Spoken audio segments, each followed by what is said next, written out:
Teachers' pets.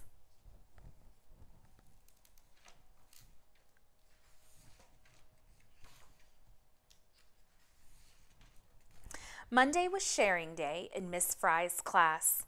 "You may bring something special," said Miss Fry. "May we share a pet?" Winston asked. "Yes," said Miss Fry, "but just for the day."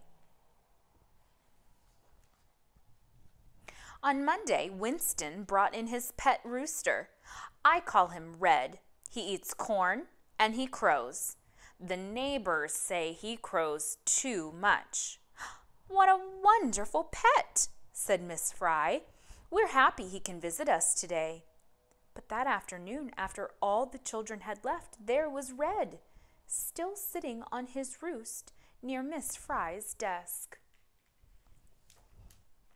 She sprinkled corn in Red's dish, then locked the door and went home to her quiet little house.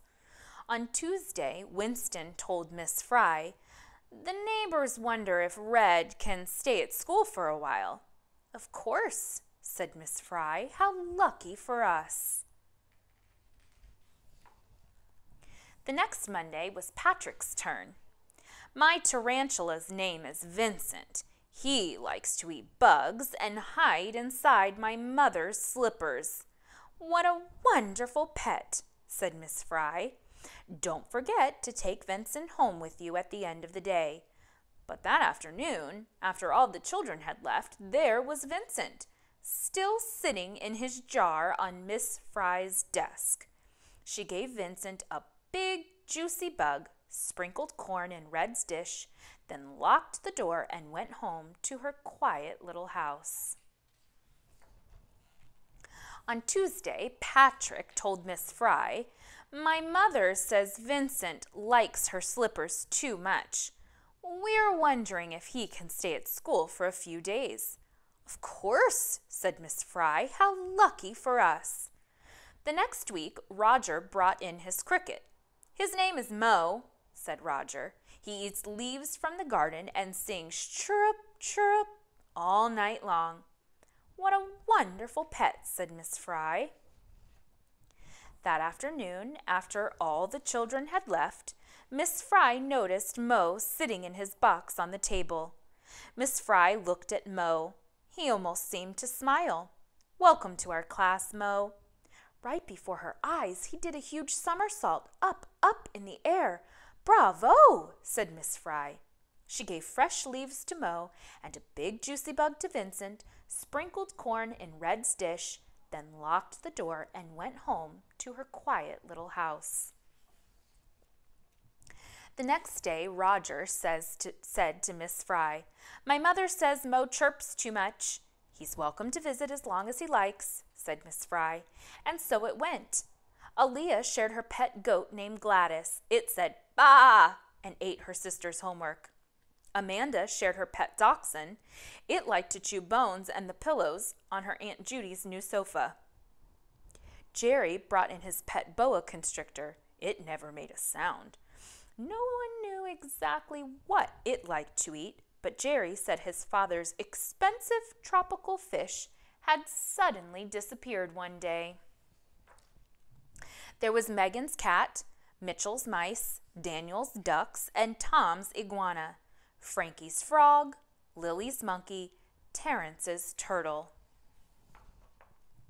And something square and fuzzy that Avery brought in.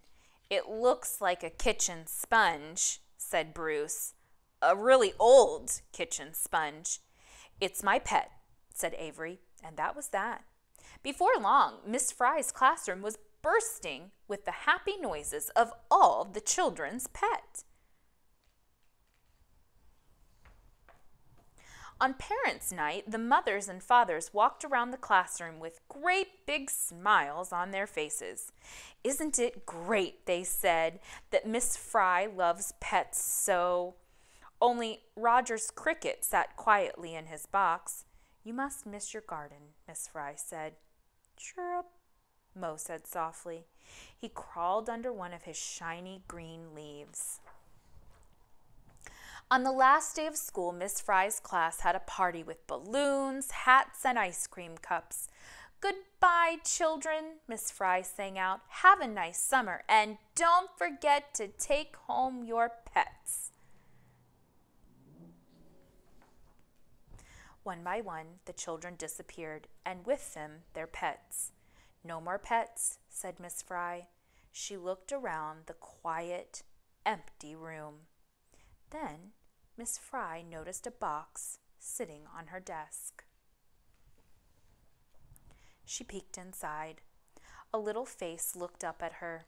It almost seemed to smile. A note inside read, "Dear Miss Fry, please take care of Mo. He likes you best. Roger." "How lucky for me," said Miss Fry. Mo did a huge somersault up in the air. Miss Fry carried her new pet to her quiet little house and placed him in the garden among the rainbow of roses.